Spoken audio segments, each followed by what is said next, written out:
आणि मी निवडून आलं ते या प्रभागामध्ये सर्वप्रथम ई लायब्ररी. आमच्याकडे एज्युकेशनसाठी खूप त्रास आहे आणि एक दुर्गानगरची शाळा, कार्पोरेशनची शाळा सोडल्याशिवाय बाकी कोणत्याच शाळा नाही.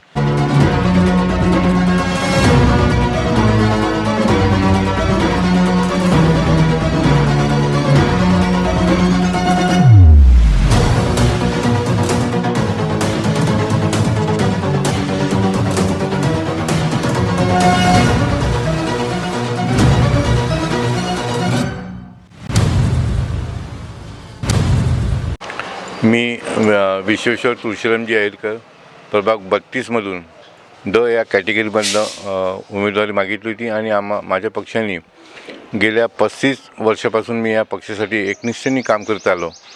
त्यामुळे मला आणि माझे जे सहकारी होते त्या सहकाऱ्यांनी मला खूप सपोर्ट केला. त्याबद्दल मला पक्षाने ही तिकीट दिली, उमेदवारी दिली आणि मी या परिसरामध्ये प्रभाग 32मध्ये गेल्या 18 वर्षापासून म्हणजे नागपूर शहरामध्ये NMCमध्येच BJPचं सरकार होतं. पण या सरकारने एवढे जनतेचे हाल करून ठेवलेले आहे की लोक त्रस्त झालेले आहे.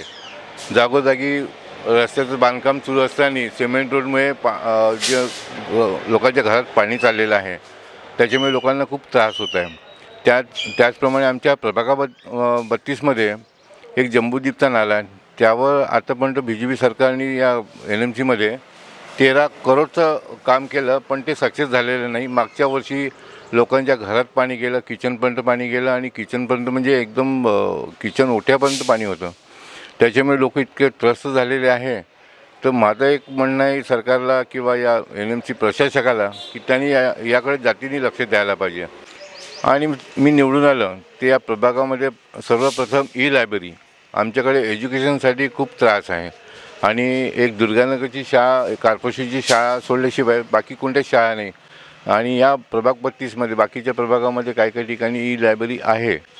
ई लायब्ररीच्या माध्यमातून नवीन टेक्नॉलॉजी विद्यार्थ्यांना मिळेल. जे आमचे गरीब वर्ग आहे, आमच्या परिसरामध्ये 2 स्लम एरिया येतात, एक सावित्रीबाई फुले नगर, बजरंग नगर आणि इकडे आदिवासी कॉलनी. तर त्या लोकांना एक चांगला संधी उपलब्ध होईल की टेक्निकल माध्यमातून, सॉफ्टवेअरच्या माध्यमातून किंवा टेक्नॉलॉजी जे आमचे नेते होऊन गेले राजीव गांधीजी यांनी जेव्हा जी टेक्नॉलॉजी आणली त्यामुळे आज देश खूप प्रगतीवर आहे. तर मला असं वाटते की सर्वप्रथम मी त्यासाठी प्रयत्न करील की ही लायब्ररी कशी सुरू होईल. त्याचप्रमाणे पर्यावरणामध्ये सुद्धा आपला हा प्रभाग खूप मागे आहे आणि पर्यावरणामुळे आज जे सिमेंट रोड झालेले आहे त्याच्यामुळे लोकांना अस्थमा किंवा इतर बिमाऱ्या खूप झालेल्या आहे. कारण त्याचं डस्ट सिमेंटीकरण जे होत आहे हे खूपच हानिकारक आहे. तर त्या दृष्टिकोनातून सुद्धा मी एक प्रयत्न करेल की बा सिमेंट रोडपेक्षा डांबरी रोडला जास्त महत्त्व देण्यात यावे.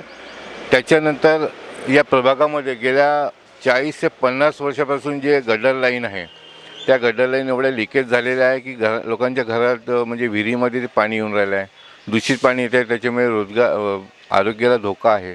तर त्या गटर लाईनसुद्धा बदलवण्यात यावं ही मी प्रयत्न करणार आहे. नक्की जे इश्यूज तुम्ही आता सांगितले त्याच्यावर उपाय सांगितले इतक्या इनोव्हेटिव्ह पद्धतीने, नक्कीच ही अपेक्षा आहे की आपण निवडून आल्यावरही त्याच अपेक्षेने, त्याच इनोव्हेटिव्ह आयडियाने हे सगळे इश्यूज आपण नक्की सॉल्व्ह कराल. आपल्याला शुभेच्छा या इलेक्शनसाठी.